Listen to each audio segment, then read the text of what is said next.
रायस्तार एक नाम नहीं, एक साया था। पूरे इंडिया का सबसे बड़ा माफिया। उसकी आवाज का मतलब था हुकूमत, और उसकी आंखों में देखना मौत को बुलावा देना था। वो जो कहता वही कानून बन जाता।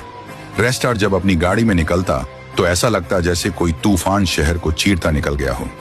इंडिया में तो उसके दुश्मन पहले से थे, अब वो दूसरे मुल्कों में भी नफरत की लिस्ट में सबसे ऊपर था।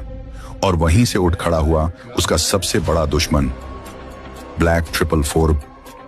एक ऐसा शख्स जो सिर्फ खून में यकीन करता था, और अब उसने फैसला कर लिया था रास्टार शम को खत्म करने का। ब्लैक 444 अपनी फौज तैयार कर रहा था। देश विदेश के बड़े बड़े डॉन उसकी गैंग में शामिल हो रहे थे, लेकिन रास्टार नर को हर हरकत की खबर थी। वो कोई आम माफिया नहीं था, वो तो आग से खेलता था। उसने अपने सबसे खास आदमी से कहा, जाओ बारूद ले आओ, बंदूकें भर लो, जंग अब दूर नहीं। इस बार जो लड़ेगा वो या तो जिंदा रहेगा या फिर लेजेंड बन के मरेगा। वो खास आदमी निकला, 3 भारी भरकम जिप गाड़ियों में हथियारों की बारिश लेकर लौटा।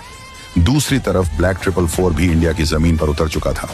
सड़कों पे सन्नाटा था, पर दिलों में आंधी। फिर आया वो दिन, वो एनब्रिज दरनाइन, जहां फैसला होना था।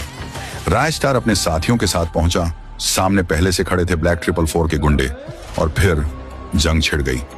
गोलियों की बौछार, बारूद का तूफान, हर तरफ धुआं था, चीखें, आग, और सिर्फ एक नाम, रेस्टार।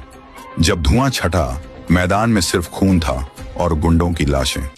रेस्टार आगे बढ़ा, लेकिन तभी सामने खड़ा था ब्लैक 444 अपनी पूरी फौज के साथ। रेस्टार ने आंखें तरेरी, लेकिन तभी फिर से धुआं छा गया, और जब वो धुआं हटा तो रेस्टार की आंखों के सामने एक ऐसा मंजर था जिसने उसके सीने को छलनी कर दिया।